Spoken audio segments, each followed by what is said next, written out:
So, mawawala itong part na to. F na yun. Okay? At pag kinukuha yung annuity, cross-multiply lang. Next. Let us review again. This is the cash flow diagram for a deferred annuity. Mapapansin nyo, yung P, malayo na sa 0. Okay? So, pag yung P malayo sa 0, deferred annuity. Yung P, imumultiply natin ng 1 plus I to the negative X. And of course, you also come up with annuity due. Kung saan yung P at saka yung unang A, sabay sa 0. In which case, yung equation natin para sa present at saka future work, okay, yung 1 plus I to the M sa taas, lalagyan lang natin ng plus 1. Okay? Now, on the assignments, problems 1 to 33, meron nakalagay dyan about continuous compounding. Now, equations 1 to 3.1 to 3-8, okay, for ordinary, deferred, at saka annuity due. Lahat yan ay para sa discrete compounding. Ibig sabihin, ang compounding ay annually, semi-annually, quarterly, monthly, weekly, and so on. Ngayon, pag continuous compounding, eto tayo. Okay, mababago equation. You'll be using equations 3-10 hanggang 3-13. Of course, medyo mahirap tandaan lahat yan. Okay, so you have to have a better way to remember this. As I said, pagdating kasi sa review center, napansin ng mga taga-Caloocan kasi may mga graduating doon, eh, hindi na pinapakita yung equation. Dapat kabisado yung equation. Binibigay na kagad yung values. May substitution na kagad. So marami mga estudyante na nagre-review na nga lang kasi hindi nila alam yung equation. So by heart, dapat kabisado yung mga equation. Ngayon, para sa continuous compounding, because this is a special condition, tandaan nyo na lang to. Okay?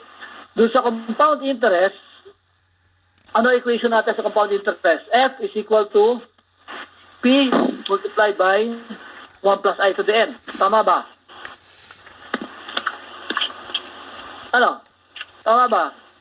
Sa compound interest, chapter 2. Okay, F is equal to P multiplied by 1 plus I to the N. Pag continuous compounding, F is equal to P multiplied by EICN. EICN. Okay. Huwag nyo kalilimutan yung chapter 2 kasi you will be using what you had there from chapter 2 and chapter 3 dito. Tapos susunod ng mga chapter, lahat yan, puro application na. Except for depreciation. Pero lahat ng susunod, puro application. So, pag hindi naintindihan yung chapter 2 and chapter 3, lamang sasabit na kayo. Okay? So, eto yan.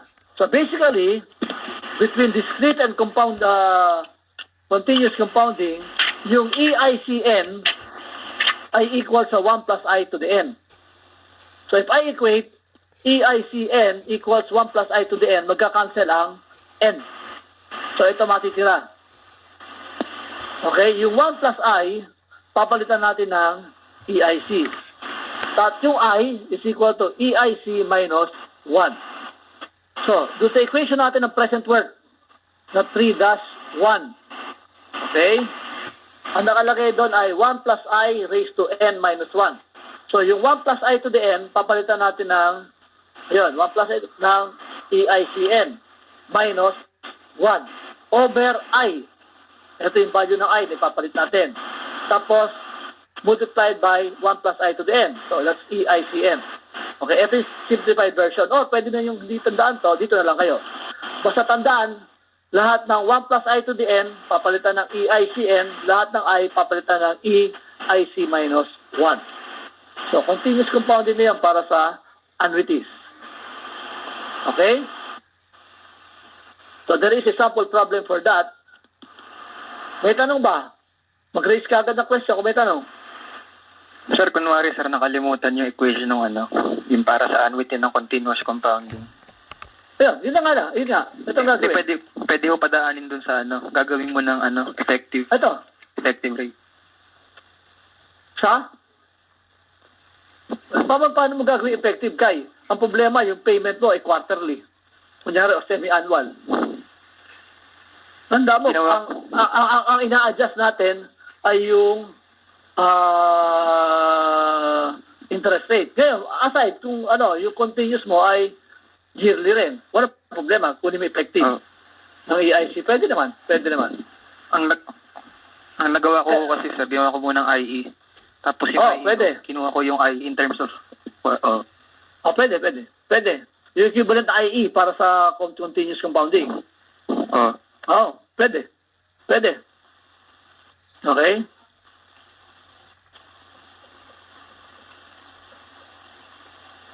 Anyway, meron ba sample problem dito para sa continuous? Eto. Problem, isa lang. Okay? 3.11. To accumulate 150,000 pesos uniform deposits every 6 months will be required for the next 12 years. Determine the amount of each deposit if the applied nominal rate is 9% compounded continuously. Okay? So, dito tayo. Kunin niyo muna yung equivalent of continuous compounding given yung nominal na 9% divided by 2. Okay? Dahil semi-annual ang deposits. And you use the equation para sa continuous compounding. Substitute lang. Come up with 3,550.29.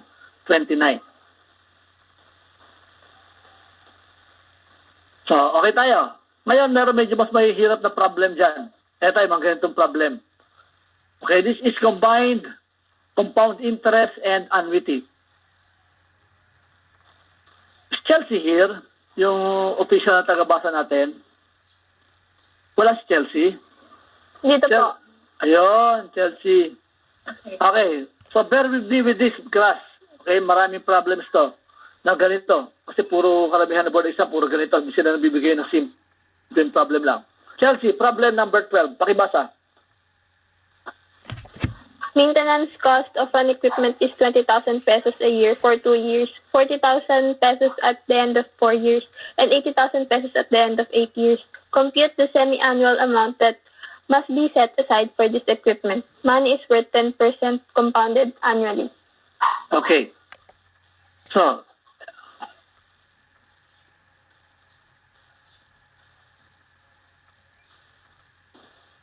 here is the problem. Ang maintenance cost ng equipment ay 20,000 for 2 years. So, first year, second year, 20 mil ang gagastusin. Tapos, on the fourth year, gagastos tayo ng 40,000. And on the 8th year, gagastos ka ng 80,000. Okay, this is a 10% interest compounded annually. Okay? Ang gusto niya mangyari, ito, compute the semi-annual amount that must be set aside for this equipment. Etong cash flow na to, papalitan ko ng annuity na semi-annual na bayad. Okay? So, instead na 2020, tapos 40 on the 4th year, 80 on the 8th year, papalitan ko yan ng annuity magmula sa 1 hanggang doon sa 8 years na equal. So, you are going to come up with 2 cash flow diagrams. Isa para dito at isa para dito. Okay, since 8 years semi-annual, 16 na bayad.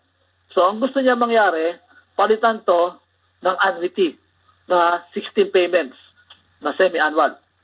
So, what do? Either you refer this to F, to number 8, or you refer it to 0. Tapos, equate ito dalawang cash flow diagram. Okay, so in this case, okay, pinakita ko muna rito yung solution na nakarefer sa 0. So, lahat ng cash flow na to, dadalhin ko sa 0. Okay? So, sa review center, ito na kagad ipapakita sa inyo. Hindi na ipapakita to equation. Kasi understood na dapat alam nyo na yan. But I will explain how this is done. Okay?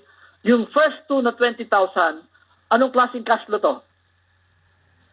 So, 0 hanggang 2, anong klaseng cash flow to? Ordinary, sir. Ordinary annuity. Okay, walang bayad sa 0, may bayad sa 1, may bayad sa 2. So, ito yon. Annuity, 1 plus I to the n minus 1 over I, 1 plus I to the n. Ayun yon. 20,000, 1.1 raised to 2, minus 1 over 0.1, ayun yung I, 1.1 raised to 2. So, etong dalawang 20 mil, nadala ko na sa 0. Ngayon, yung 40,000, dadalhin ko rin sa 0. Anong klaseng cash flow yan? Kung mayari, magmula 0, tapos ang bayad ay sa 4, na 40,000. Anong klaseng cash flow? Deferred, sir.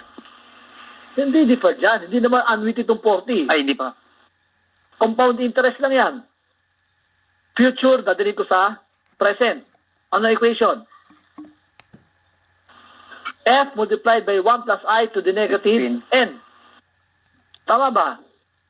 Ayun, no? F-pin, sir. Oh. Okay? Hindi. Ang PIN, ginagamit pag simple interest. Oo, nga pala. Oh, yes, sabi ko, nalilito na. Okay, compound interest to. Oh, wala na to. Kasi 20,000, nadala ko na rito. So, ang mangyayari dyan, 0, walang bayad. Ang bayad, 40 sa 4. So, isang future at saka isang present. Compound interest lang. 40,000, 1 plus I raised to negative 4. Pabalik tayo sa kaliwa, negative by exponent. Okay? O, pagkatapos, etong 40, nadala ko na ron. Ayun na equation. O, eto nawang 80, dadalhin ko ron. So, 80, 1 plus I raised to negative 8. So, pag annuity, ito equation. Pag single ang payment, ito equation yun. Yung equation sa chapter 2. F multiplied by 1 plus I to the negative N. So, alam ko na yung present worth, 99,351.87. So, ngayon yung 91,357, eto, okay, ay ikakalat ko, gagawin ko annuity na 16 payments. Kasi sabi niya, kailangan semi-annual ang bayan. Pero ang binigay na interest ay 10% compounded annually. In-explain ko na to last time. Pag ang interest rate at saka mode of payment ay hindi parehas, ano i-adjust? Mode of payment o yung interest rate? Interest rate. Okay, yung interest rate. Tatandaan, maraming ganyan problem sa board. So, IE natin, okay, ay gagawin nating semi-annual. Okay? So, yung 10% natin, gagawin semi-annual. That's the equation. So, yung I natin, yung using 1 plus I raised to M minus 1. Ito tayo. So, yung 10% compounded annually ay equal sa 4.88% compounded semi-annually. Okay? So, yun ang gagamitin ko interest dito. So, take note, sa taas 10% to kasi yearly. Pero dito, dahil semi-annual, 4.88%. And, using your equation, this is equation 3-2, okay, substitute, you come up with 9,089.05. Any questions? That is an ME board exam. May tanong ba? Okay, so wala. Nakakabahan ako sa inyo. Mukhang hindi nyo pa nakakabisado equation by this time. Dapat kabisado nyo na yan. Problem 13. E-board. Chelsea, basa. A loan of 10,000 pesos is to be repaid at the rate of 200 pesos per month with an annual effective rate of 19.56% charged against the unpaid balance. What principal remains to be paid after third payment? Okay. Ganito. Okay? This is an ordinary annuity. Kaya lang ganito. Ang bayad 200 per month. Ang babayaran niya. For N periods. Hindi niya sinabi kung gano'ng katagal siya mababayad. Ang sinabi niya pa lang ay ang utang daw ay 10,000. 10,000 utang at buwan-buwan magbabayad ng 200. Ngayon nakabayad na raw siya ng 3 bayad. Magkano pa yung balance? Okay? So that's the question. Kung nakakatatlong bayad na ako, magkano pa balance ko? But there is also another problem here. Tandaan nyo, sa pagka-board exam, hindi binibigay yung ganito kasimple. Ang bayad ay per month. Ang interest ay annual, 19.56. So yung 19.56 na annual, tulad na nasa taas, dito, gagawin yung monthly. O, kaya yun ay raised to 1/12. Okay? So yung 19.56% per year ay equal sa 1.5% per month or sa decimal 0.015. Okay? So, in this case, ganito. yung utang dito ay 100. Nagbayad ako ng 200, 200, 200 plus babayaran ko yung balanse para mabayaran lahat. So, concept na equivalence natin, okay, lahat ng pataas equal sa pababa o yung inutang equal sa ibabayad. So, eto tayo. Ang reference ito ay nasa 3. Nandito reference. So, yung P na to, dadalhin ko rito.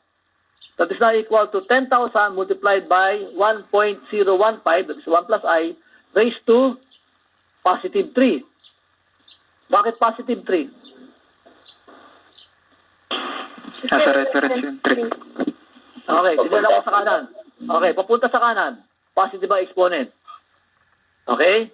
Ngayon, yung annuity, 1, 2, 3. Anong equation na gagamitin ko rito? Para sa present o para sa future? Patay na naman tayo dyan. Saire! Ban! Ban, natutulog kayo ata. Oh, ito, nilagay ko reference dito sa 3.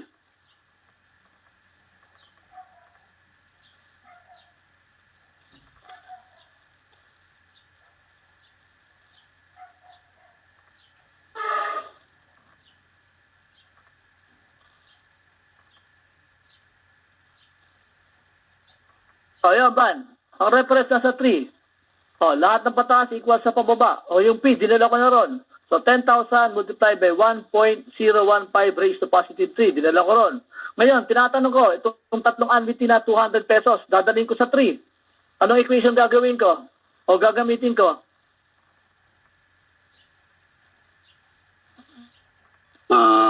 Ay, tayo. Futures yun. Future worth equation. Okay? Ang equation ng future worth ay annuity 1 plus I raised to n minus 1 over I. Ayun, no? Yung annuity dadalhin ko sa future. Ayun, 200 pesos. Okay? 1 plus I minus 1 over I. Okay? Ayun, ito yung equation ng future worth. At, of course, yung P3, nandun na siya. So, P3 lang. So, ang balanse pa ay 9,848. Pag binayaran ko yan, bayad lahat yung utang na 10,000. Any questions? So by now, dapat kabisado nyo na lahat ng equation. Okay? Let's go to problem 314. Chelsea, pakibasa.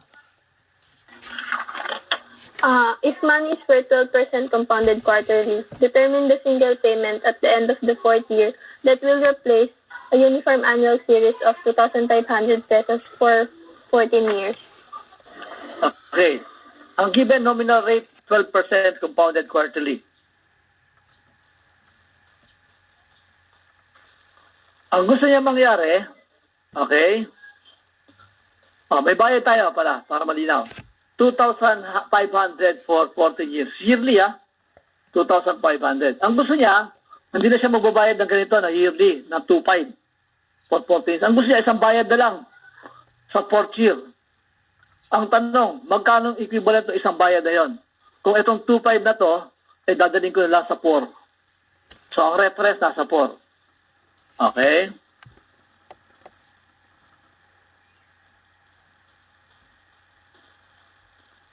So, kaya natin.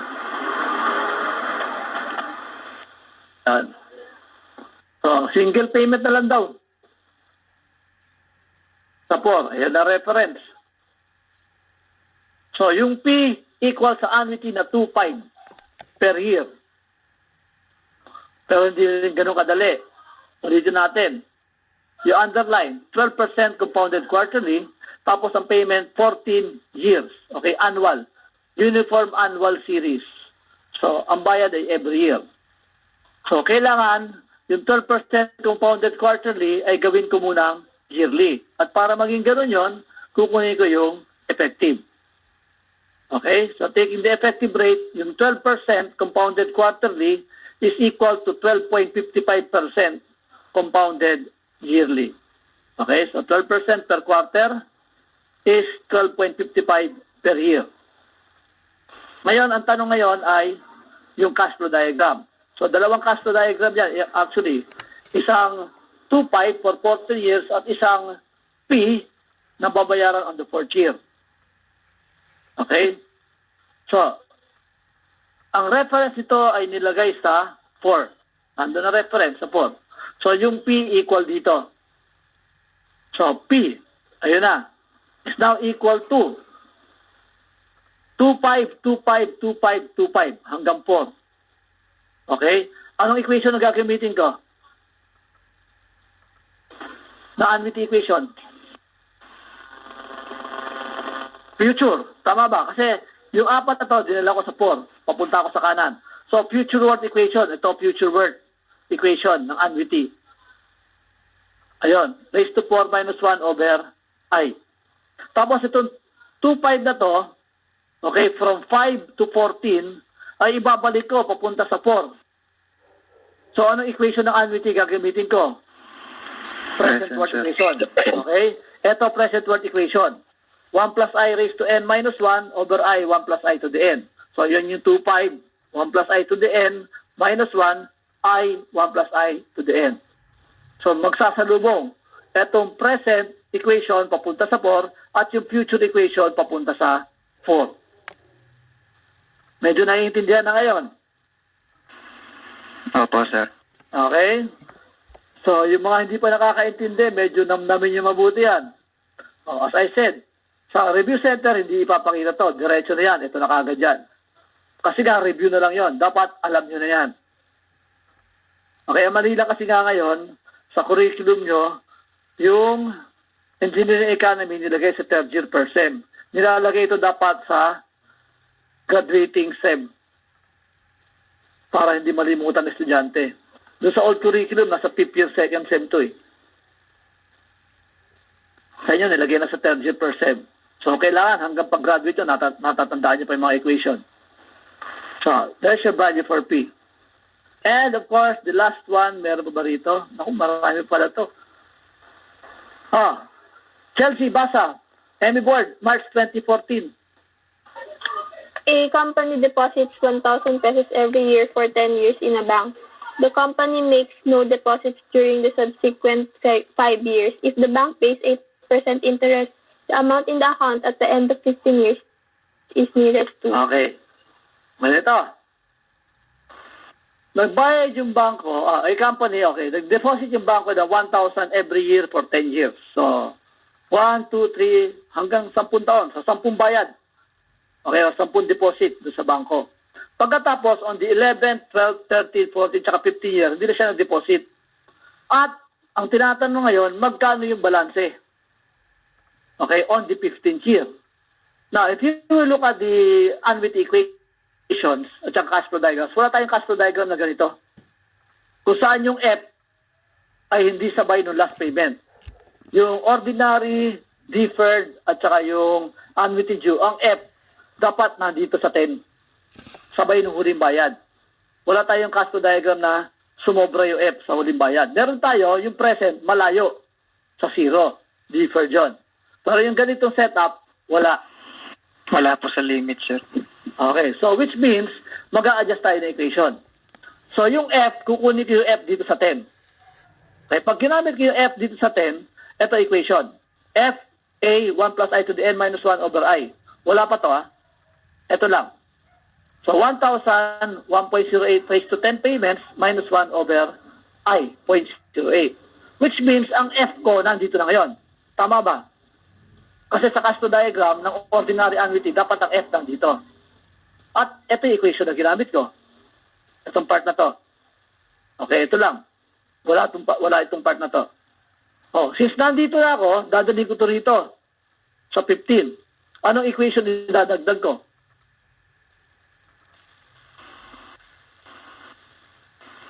Ang idadagdag ko ay, so kung nandito na yung value ko, Future. okay, future worth ng single payment, 1 plus I to the N. Ang N ngayon ay 5 kasi from 10 to 15. So multiplied by 1 plus I raised to 5. Malinaw. Okay, so tandaan muna yung cash flow nyo. So nandito yan at magagamit ko equation. Pero nandito pa lang. Kung dadalhin ko sa 15, multiply ko ng 1 plus I raised to 5. Any questions? Bali, kailangan tama, sir, yung cash flow, no? Dapat, alam mo yung cash flow at alam mo saan galing